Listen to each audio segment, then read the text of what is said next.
Hello lovelies! At last I am back with a new process video. So this was in fact the first video or the first photo I had scrapped in about 2 months, close to it. This was indeed the first photo I had chosen. It was purely because I loved the photo and I saw the layout in my head, so I went ahead. This picture is the first photo that I had scrapped of our new baby Ruby. But it is in no way one of the first photos I've taken of her. It was just, I don't know. I'm not a very chronological scrapper. I'm not. I think we've worked this out. And even though I had printed off many photos from her first few weeks, this one I was scrolling through my phone. I'm like, oh, I would love to scrap that. And I know exactly my title and everything. So I printed it off and I went and scrapped it. So I started with some spun sugar distress oxide, put it on some packaging and then just tapped it onto my background. It's given me a very subtle pink colour. And then I used just a paintbrush with some water on it just to sort of smush it out in a few other areas. And then I added some gold shimmer spray. And yeah, it's given me some of my little splats. Now, I wanted to do something different and I absolutely love how this turned out. So, I'm using some gel medium through a stencil and I want to put some foil on my page. Now, I have a mink, but I don't use it. And I also have some Heidi Swap paste that is used to do this technique, but I couldn't find it. I could not find it anywhere, but so I thought I'd experiment and see if it would work with gel medium just as well, which it actually does, so I was pretty happy with that. So I've put my gel medium through my stencil, and now while it was wet, I have put my foil onto my stenciled area, as you can see, like this. And then I'm just going to tap it down. Now, the trick here is to heat this with your heat gun. I suppose when you run it through the mink, the medium is meant to be dry, but that is the specific mink mediums, I believe. Now, because I wasn't using the mink, which I probably should have, would have been so much easier. Because I wasn't using the mink, I decided to just hit it with a heat gun. So what that's doing is it's drying the gel medium underneath and it's attaching the foil to the gel medium. This worked really well. I absolutely love it. It's not perfect, but I love that. So as you can see, this is what I end up with. Now, the middle of those stars aren't foiled because it wasn't quite dry there, which is why I'm still drying it. I got impatient, but I love how this turned out.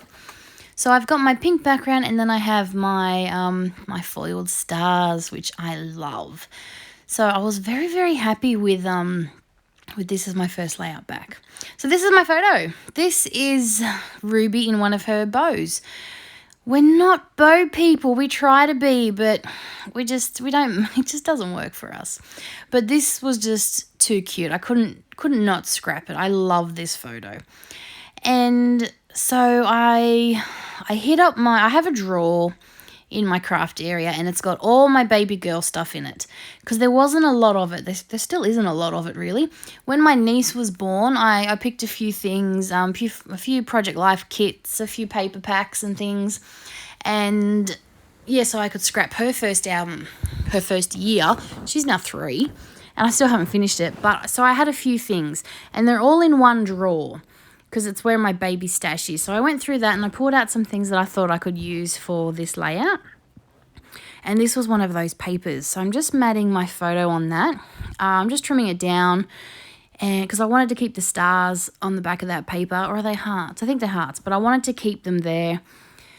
So I'm distressing my my mat with my scissors.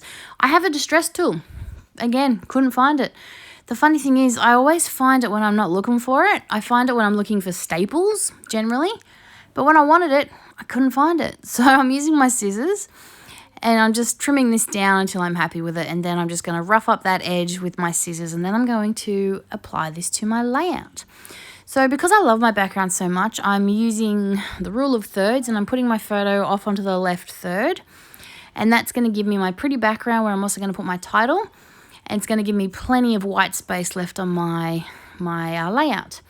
So this is a very subtle, very white spacey kind of layout. I really enjoyed making it though.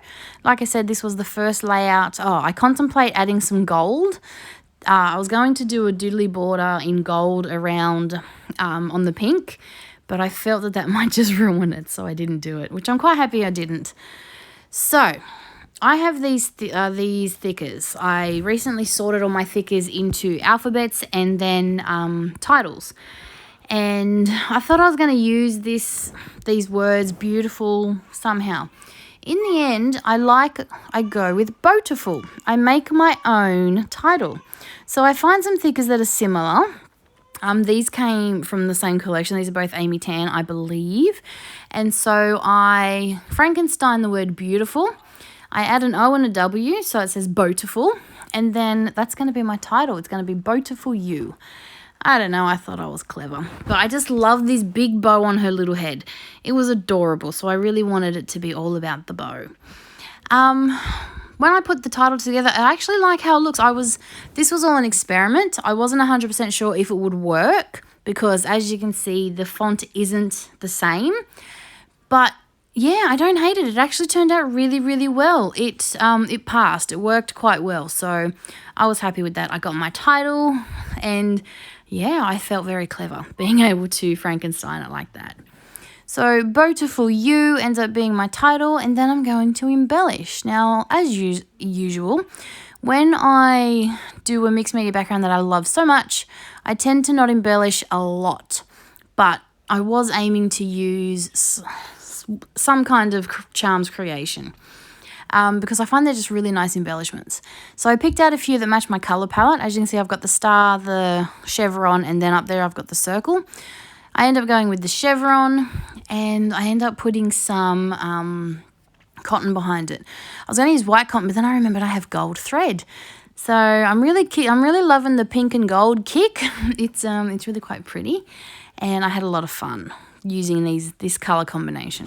So I've put my gold thread behind my chevron. I'm using my, what is that? That's my gel medium tub to weigh it down.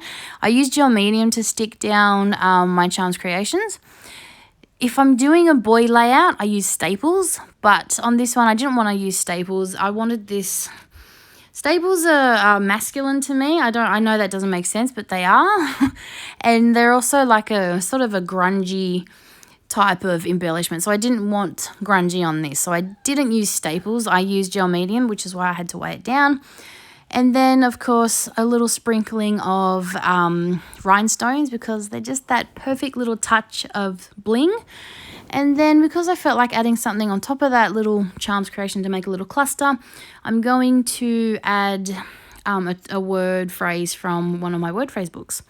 And that's it for my layout. So what do you think of my first layout back? I had so much fun making this layout. I absolutely love how it turns out, and I just hate that foil just doesn't pop enough on camera, but this layout really does make me so happy. So anyway, thanks for watching my first video back. I actually have a few videos saved and ready to go, so I will be uploading more now. But yeah, wanted to share with you my first layout.